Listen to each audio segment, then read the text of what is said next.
Longue Flèche! Je te rapporte comme prévu ma collection de plantes que j'avais cachées dans une caverne des Andes.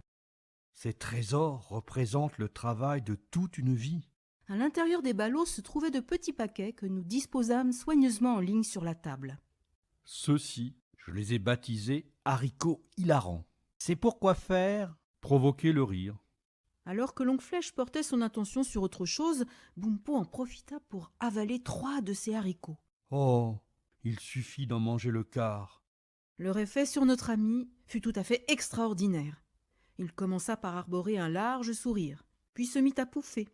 Il en arriva ensuite à un fou rire prolongé et bruyant, à tel point que nous fûmes obligés de le transporter dans la pièce voisine et de le mettre au lit. Le docteur nous confia plus tard qu'il serait probablement mort de rire s'il n'avait pas été doté d'une aussi robuste constitution.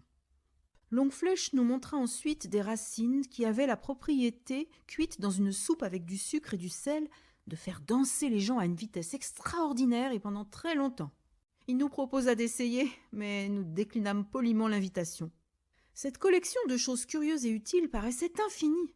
Il y avait de l'huile extraite d'une vigne qui faisait pousser les cheveux en une nuit, une orange aussi grosse qu'une citrouille qu'il avait cultivée dans son jardin de montagne au Pérou, du miel noir dont une cuillerée à café suffisait à vous endormir et qui provoquait un réveil facile le lendemain, une noix qui vous donnait une belle voix pour chanter, une plante aquatique qui empêchait le sang de couler d'une blessure, une mousse qui guérissait des piqûres de serpents, un lichen efficace contre le mal de mer. Le docteur était bien entendu absolument captivé, et jusqu'aux premières heures de la matinée, il s'affaira à observer les échantillons sur la table, écrivant leurs propriétés et décrivant leur aspect sur un carnet de notes sous la dictée de Longue Flèche. « Il faudra que je rapporte un jour toutes ces choses en Angleterre. Mais quand? C'est le problème. Quand?